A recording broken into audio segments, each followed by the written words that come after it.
Kasih karunia dan damai sejahtera Allah Bapa kita dan anaknya Tuhan Yesus Kristus menyertai saudara. Amin.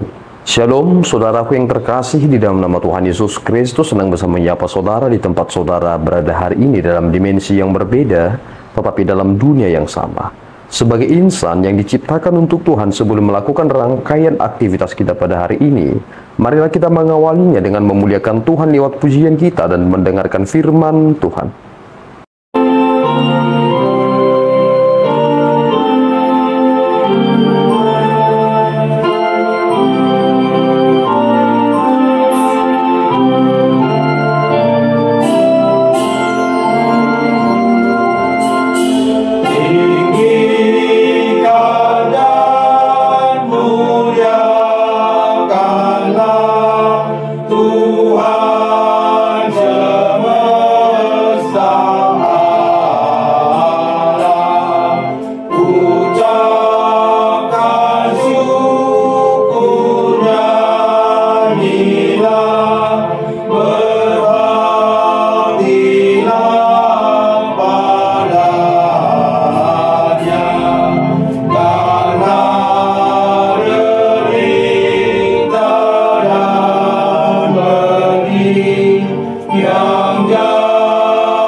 Tuhan pada hari ini tertulis 1 Tesalonika 5 ayat 18. Mengucap syukurlah dalam segala hal, sebab itulah yang dikehendaki Allah di dalam Kristus Yesus bagi kami. Demikianlah firman Tuhan.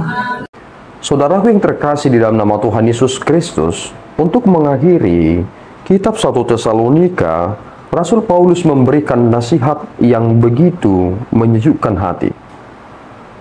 Bagian dari nasihat itu, itulah yang kita dengarkan pada kesempatan yang baik ini terkait tentang hal mengucap syukur.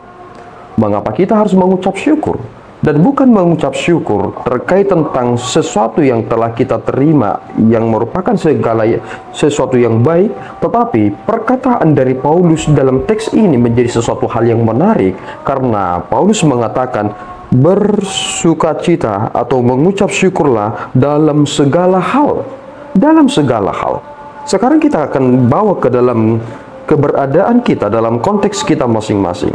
Ketika saudara menghadapi penderitaan atau mungkin pergumulan, atau mungkin saudara kehilangan sosok yang saudara sangat cintai, bagaimana saudara akan mengucap syukur dalam masa-masa sulit tersebut? Padahal Paulus menegaskan bahwasanya mengucap syukur dalam segala hal. Jika ini adalah sesuatu hal yang berat, kita mungkin akan berkata, aku tidak akan dapat melakukannya. Tetapi Paulus sebenarnya mempergumulkan ini karena dia juga menjadi patron bagi kita terkait tentang bagaimana hidup beriman. Dia adalah sosok yang senantiasa mengucap syukur. Perhatikan baik-baik bagaimana perjalanan hidupnya dalam pelayanannya. Ketika ia bersama dengan Silas, ketika dia berada di dalam penjara, apa yang dia lakukan? Dia mengucap syukur kepada Tuhan. Dia menyanyikan lagu Mazmur. Ketika dia terombang-ambing di lautan, dia ternyata tidak menjadi putus asa. Dia tetap mengucap syukur. Ini menjadi sesuatu hal yang irasional nampaknya. Tetapi ada sesuatu hal yang ditegaskan dalam teks kita pada hari ini. Sebab itulah yang dikehendaki Allah di dalam Kristus Yesus bagi kamu. Ini menjadi pesan utamanya. Saudara tidak akan bisa mengucap syukur dalam segala hal jika saudara tidak berada di dalam Yesus Kristus. Inilah sebenarnya sumber dari segala sukacita. Mengapa kita harus bersyukur dalam hidup ini?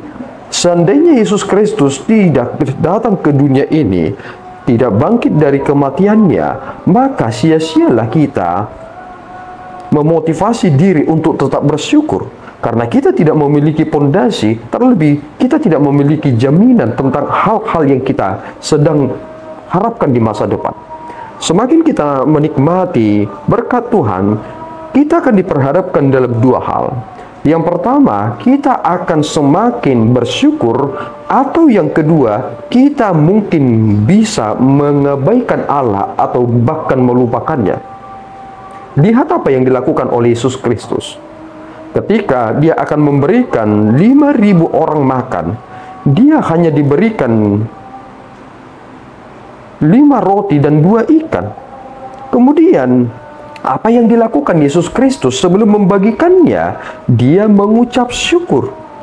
Sebelum Yesus Kristus membagikan roti dan juga anggur kepada murid-muridnya pada perjamuan terakhir, apa yang dilakukan oleh Yesus Kristus? Mengucap syukur. Jika Yesus Kristus mengucap syukur bahkan di dalam hal-hal yang nampaknya sesuatu hal yang tidak dapat dihitung atau sesuatu hal yang tidak memuaskan hati, mengapa kita sering sekali mendasarkan syukur itu hanya karena kita berkelimpahan? Malahan kita melihat bahwasanya kelimpahan itu nyata ketika kita mencukupkan diri. Ini adalah sesuatu hal yang cukup. Karena ini adalah sesuatu hal yang cukup, ternyata ini mencukupkan bagi semua orang. Mari saudaraku, bersukacita di dalam Kristus, dan jangan lupa untuk mengucap syukur pada hari ini. Tuhan Yesus memberkati kita berdoa. Ya Tuhan, kami bersyukur atas berkat-Mu. Terima kasih Bapa, Engkau telah memperkenankan kami hidup di dalam Kristus. Dan itulah yang kami syukuri pada kesempatan yang baik ini. Karena Kristus telah hidup di dalam diri kami, itulah mengapa hidup kami penuh dengan makna. Bimbing kami Tuhan supaya kami senantiasa hidup di dalam penyertaan Tuhan. Di dalam Yesus kami telah berdoa dan mengucap syukur. Anugerah Tuhan kita Yesus Kristus, kasih setia Allah Bapa kita dan persekutuan Roh Kudus menyertai saudara. Amin. Tuhan Yesus memberkati.